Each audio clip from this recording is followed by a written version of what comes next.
Kumusta po kayo mga ginigiliw kong tagapakinig? Muli po ay narito tayo para sa isa na namang kwento ng kababalagan. At tulad po ng dati ay hangad ko pong lagi na sana'y abutan po kayo ng pagtatangal na ito na nasa mabuti pong kalagayan, ligtas sa anumang uri ng kapamakan at karamdaman. At narito na po ang ating kwento para sa araw na ito. Ito ay mula sa ating tagapakinig na tatawagin nating si Marvin. Halina at atin pong pakinggan ang kanyang karanasan. Kumusta po kayo, Sir PB? At sa lahat po ng inyong mga tagapakinig, sana po ay nasa mabuti din kayong kalagayan palagi. Ang akin pong kwento ay tungkol sa aking karanasan noong ako ay mga 9 taong gulang pa lamang. Ang taon po nung nangyari ito, kung hindi po ako nagkakamali, ay mga 1983. Nakatira po kami noon sa Mandaluyong. Umuupa lang po kami. Ang inuupahan po naming bahay ay malapit lang sa kalsada. Siguro mga 7 hakbang lang.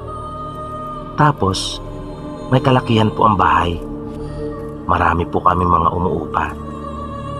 Nasa itaas po kami, kung saan ay may 4 na kwarto.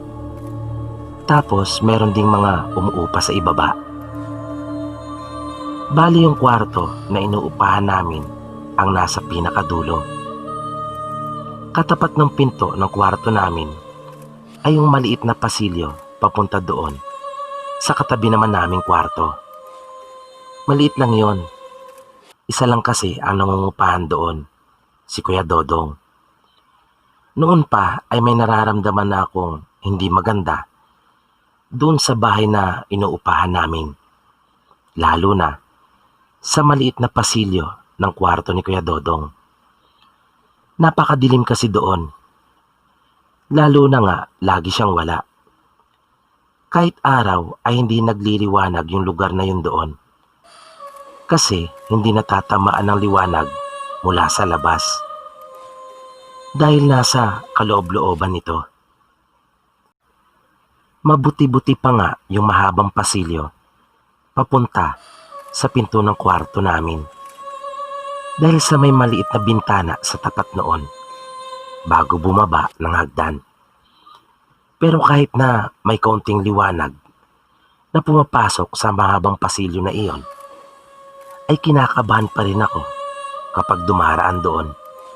Lalo na kapag walang tao sa magkabilang kwarto. Dahil nga sa pumapasok ang mga ito. Minsan sumakit ang tiyan ko habang nasa paaralan. Kung kaya napilitan akong magpaalam sa aming guro at umuwi. Nang nasa harapan na ako ng pinto namin at sinususian ko na yung kandado, ay may naramdaman ako na parang papalapit sa akin mula sa likod. Kaya napalingon ako. Sa sobrang gulat ko sa aking nakita, ay napatakbo akong bigla doon sa mahabang pasilyo. Parang saglit ko lang dinaanan ang mahabang pasilyo na iyon dahil sa sobrang bilis ko. At yung hagdan na 12 baitang ay nalundag ko iyon dahil sa aking pagkataranta at matinding takot. Kahit nasa labas na ako, ay nagtatakbo pa rin ako. Dumiretso ako sa tiyahin ng tatay ko na nakatira malapit sa paaralan na aking pinapasukan. Pagdating ko doon sa bahay ng tiyahin ng tatay ko, ay nagtaka ito kung bakit ako naroon. Ikinuwento ko sa kanya ang lahat na nangyari. Kahit na andun na ako, ay nanginginig pa rin ang aking buong katawan. Inasikaso naman ako ng aking lola. Malapit ito sa akin dahil sa matandang dalaga kung kaya wala siyang anak. Kitang-kita ko talaga mula sa madilim na maliit na pasilyo sa harap ng pinto ng kwarto ni Kuya Dodong ang isang mukha at kamay na bigla na lamang lumitaw doon nung ako ay lumingon. Nakakatakot talaga ang mukha nito at puno ng dugo ang kanyang bibig. Nanlilisik ang mapupula niyang mga mata. Nakakadiri ang ngipin nito at may mahaba at matutulis pang kuko. Nang hapon na at alam na ng tiyahin ng tatay ko na nasa bahay na rin si nanay, ay sinabi niya sa akin na kanya na raw akong ihahatid. Takot na takot pa rin ako. Naisip ko kasi na paano kung naandun pa rin iyon. Pinilit ako ni Lola at kinumbinsi. Sinabi pa niya sa akin na kaya nga raw niya ako sasamahan. Pagdating namin doon, kakatok na sana si Lola sa pinto ng kwarto namin nang bigla naming makita si nanay na paparating. Galing din daw ito sa baba at nagtapon sa may basurahan. Kanya raw itinapon yung patay na pusa. Pagdating niya raw kasi galing sa trabaho, inaamoy niya agad na malansa. Kung kaya hinahanap niya at nalaman niyang doon pala nang gagaling ang amoy sa harap ng pinto ni Kuya Dodong. Nagkalat daw ang dugo nito kaya nilinis na rin niya. Ikinuwento ko kaagad kay nanay yung aking naranasan at sinabi ko rin na baka yung nakita ko ang siya ring pumatay sa pusa. Napakunot noon naman ito at sinabing tigilan ko na raw ang kakapanood sa TV ng mga palabas na nakakatakot. Sabi pa niya, baka napagtripan lang iyon ng kung sinong tao na wala daw magawa. At doon lang daw nanakbo yung pusa. Nang dalawa na lang kami ni nanay at habang inihintay namin ang pagdating ni tatay, ay muli kong ikinuwento sa kanya yung nakakatakot kong karanasan. Pero ayaw pa rin itong maniwala at sinabing masyado lang daw malawak ang imahinasyon ko. Madalas ay nauuna na kami kumain ni nanay at hindi ko na namamalayan pa ang pagdating ni tatay. Dahil malimit ay nakakatulog na ako bago pa siya dumating. Isang gabi ay nagising ako.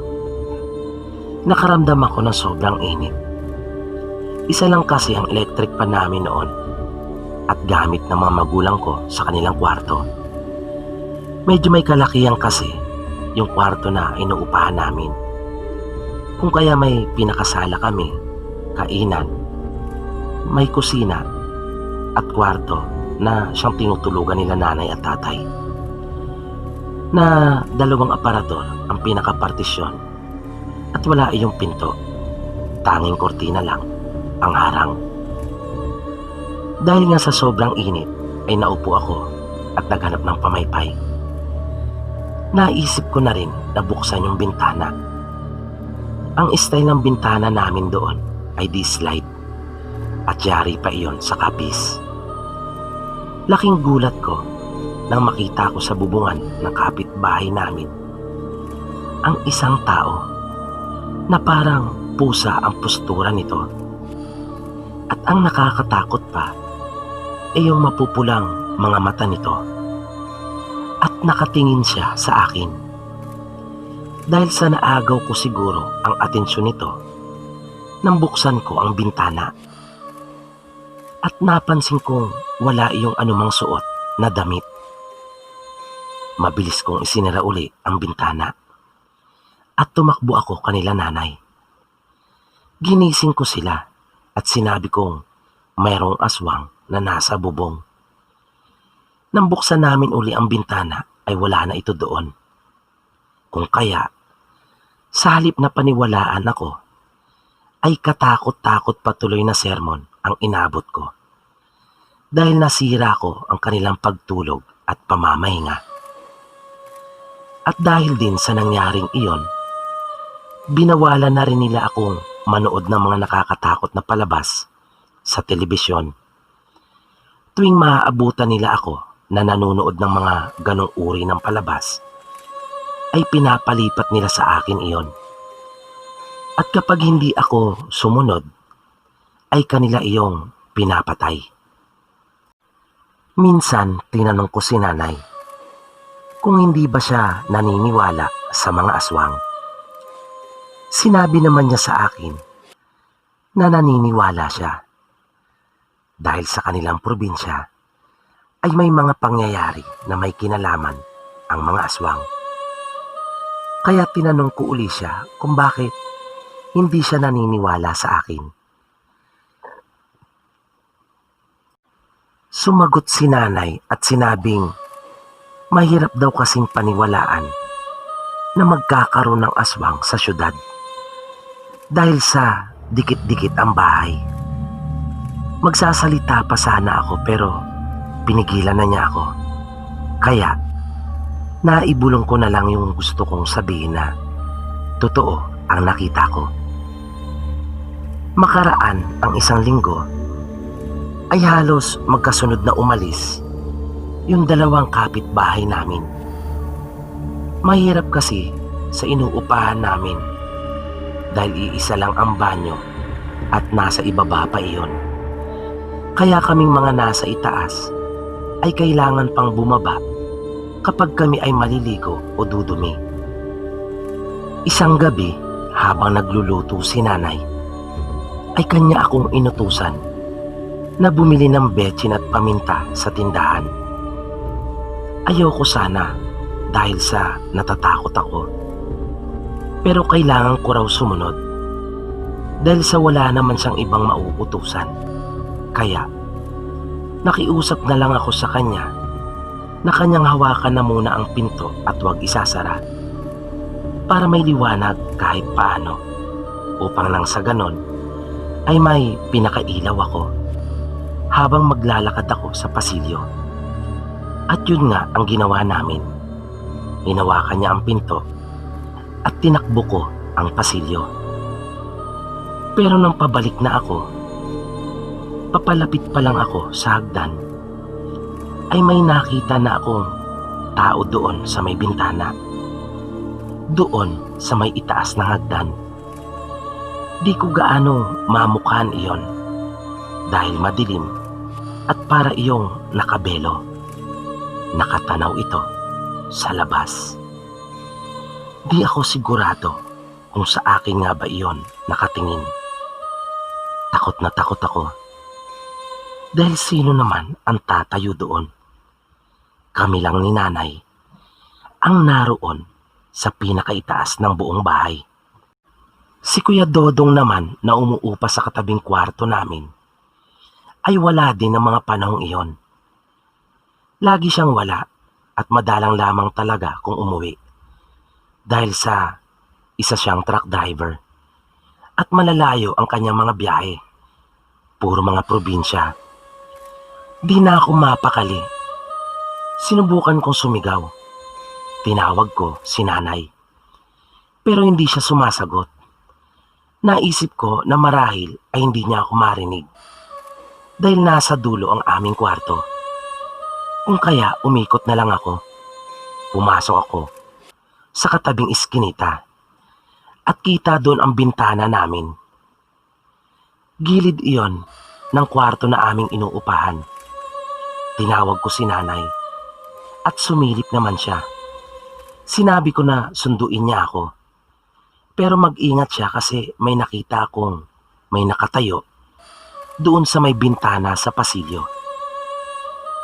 Pagbalik ko doon sa harapan ay nakita ko na si nanay. Inaabangan niya ako sa ibaba ng hagdan. At pinagalitan ako nito na para na itong nanggigigil.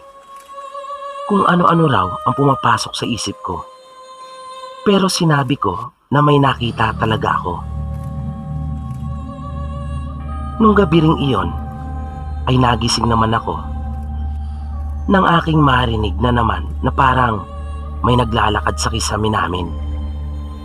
Pero sabi nila nanay at tatay Kapag ikinukwento ko sa kanila iyon, ay may mga daga at pusa lang daw na gumagapang doon sa kisame. Nang sumunod na araw, dumating si Kuya Dodong. Tamang-tama, wala akong pasok nung araw na iyon. Matalik na kaibigan siya ni tatay. Mga binata pa lang sila ay magkasama na.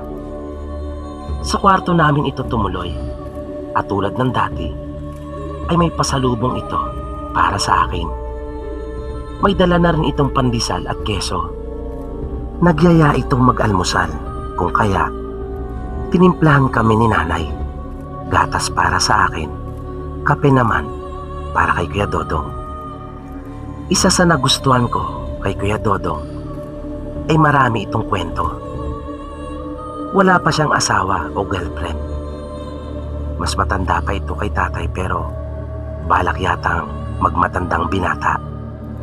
Habang kumakain ay nagkwentong muli siya sa akin at nag-request ako kung pwede ay tungkol naman sa aswang. Pinagbigyan naman ako ni Kuya Dodong. Talagang atentibo ako na nakinig sa kanyang mga kwento. Nang matapos siya ay nagpasalamat pa ako sa kanya at sinabing ang dami kong natutunan. Tinanong ko siya kung totoo yung mga binanggit niya sa kwento na mga pangontra sa aswang. Sinabi niya sa akin na totoong nangyari sa probinsya nila yung kanyang ikinuwento sa akin. Pagkatapos niya akong sagutin ay siya naman ang nagtanong sa akin kung bakit ko raw naitanong kung totoo yung mga paraan sa kwento niya, kung paano labanan yung mga aswang. Sabi ko kay Kuya Dodong, nakakita kasi ako ng aswang. Kabaliktaran sa inaasahan ko na baka pagtawanan ako nito o kaya naman ay hindi maniwala sa akin, ay seryoso itong nakinig. Natatandaan ko pa nga inilapit pa niya ang mukha niya sa akin at pabulong niya akong tinanong kung saan ko raw iyon nakita at kailan. Kaya ikinuwento kong lahat sa kanya. Bago siyang lumabas ng kwarto namin ay sinabi niya pa sa akin na magbaon daw akong lagi ng asin at luya sa bulsa. At nagpaalam na ito. Magpapahinga na muna raw siya sa kanyang kwarto. Pero nagtaka ako nang biglang bumalik si Kuya Dodong. Sinenyasan niya ako na pinapalapit sa kanya doon sa may pintuan. May hawak na siyang flashlight. Paglapit ko ay bigla niyang pinailaw ang hawak na flashlight. At nakita namin ang mga patak ng dugo sa sahig sa tapat ng pintuan niya. Tinanong niya ako uli kung doon ko ba raw unang nakita yung aswang. Sumagot naman kaagad ako at sinabing opo. Itinaas ni Kuya Dodong ang ilaw noon at nagulat kami pareho nang makakita kami ng siwang sa kisame. Nakalaylay na ang isang bahagi ng plywood at ang una kaagad na papasok sa isip mo ay may dumaraan doon. Pumasok na si Kuya Dodong sa kwarto niya at muli akong pinaalalahanan tungkol sa kanyang mga ibinilin. Tumango naman ako. Kinagabihan, habang nanonood ako ng TV, ay kumatok sa bahay namin si Kuya Dodong. Nakinood ito at hinanap si tatay. Kaya sinabi kong wala pa ito. Nauna na kaming kumain ni Kuya Dodong, habang si nanay naman ay hihintayin daw niya si tatay. Nang mga pasado 10:00 na ng gabi, ay dumating na rin si tatay at kinausap agad ito ni Kuya Dodong. Di ko alam kung ano yung pinag-usapan nila. Abala kasi ako sa aking pinapanood. Basta nakita kong seryoso silang nag-uusap. Kinaumagahan, pagising ko, ay nakita ko sila tatay at Kuya Dodong na nagkakape. Nagtaka ako bakit nasa bahay pa sila. Sinabi nilang wala pa daw silang tulog halos. Kaya naisip ko na Marahil ay hindi sila papasok nung araw na iyon. Maya-maya, nagkaingay sa gilid ng bahay namin doon sa may iskinita. Nagtatakbuhan na naman ang mga tao. Sumilip sila tatay sa bintana at tinanong ang isa sa mga dumaraan. Narinig ko na mayroon na naman daw sinalvage. Sunod-sunod na kasi ang mga namamatay noon at karumaldumal talaga. Buong araw ay magkasama sila tatay at Kuya Dodong. Naroon lang sila sa bahay. Paglabas ko ng pinto ay nagtaka ako kung bakit may mga bote at latang nagkalat sa pasilyo. Kaya tinanong ko sila kung sino ang naglagay noon. Sabi ni tatay ay wag na raw akong magtanong pa at manood na lang daw ako ng TV. Kinagabihan ay napansin kong pabalik-balik sila tatay at Kuya Dodong sa pasilyo. Habang ako naman ay nakatulugan ko na ang panonood ng TV. Bigla na lang akong nagising nang makarinig ako ng mga pagkalabog at pagkalampag. Narinig ko rin na sumisigaw ang nanay ko at ang boses nila tatay at Kuya Dodong na parang meron silang kaaway. Pagbangon ko ay nagkaingay ang mga bote at lata na nasa mahabang pasilyo. Pagsilip ko sa pinto namin ay nakita kong pababa na sila tatay at Kuya Dodong doon sa may hagdan at nagmamadali sila. Tinanong ko si nanay kung ano iyon. Sinabi niya sa akin na mayroon daw aswang. At iyon daw ay nakita nila sa may kisame at lumusot daw sa kabilang gilid sa bakanting kwarto papunta sa bubungan ng kabilang bahay. Maya-maya pa ay tuluyan na ngang nagkaingay sa labas. Dumami na ang mga tao at narinig naming nagtatakbuhan sa may iskinita. May mga sumisigaw ng aswang at sinasabi kung saan ito banda tumakbo. Pagkalipas ng halos isang oras, ay dumating na sila tatay at Kuya Dodong. Kasama nila ang iba pa naming mga kapitbahay at mga kakilala. Nakarating daw sila hanggang doon sa malawak ng bakanting lote sa may tinatawag na welfare bill sa kakahabol sa aswang. Mabilis daw ito. Hindi na raw nila nagawang sundan nang biglang mawala sa kangkungan. Simula po noon ay hindi na nila basta binabaliwala ang mga sinasabi ko. At napatunayan namin ni Kuya Dodong sa kanila na kahit sa syudad ay hindi imposible na magkalat ng lagim ang mga aswang. Ayon pa nga kay Kuya Dodong, wala naman daw pinipili ang mga ito, basta sumpungin sila ng kanilang pagkaaswang. At dyan po nagtatapos ang kwento at karanasan ko, Sir PB. Sana po ay nagustuhan nyo. Maraming salamat po. At dito po nagtatapos ang kwentong itinampok natin sa pagkakataong ito. Muli po, sana inyong nagustuhan. At naway patuloy nyo pang subaybayan ang mga susunod pa po nating kwento dito lamang sa Mga Totoong Kwento ng Kababalagan. At bago po tayo tuluyang magwakas, ay bibigyan daan po muli natin ng ilang mga pagbati sa mga masusugid nating taga-subaybay.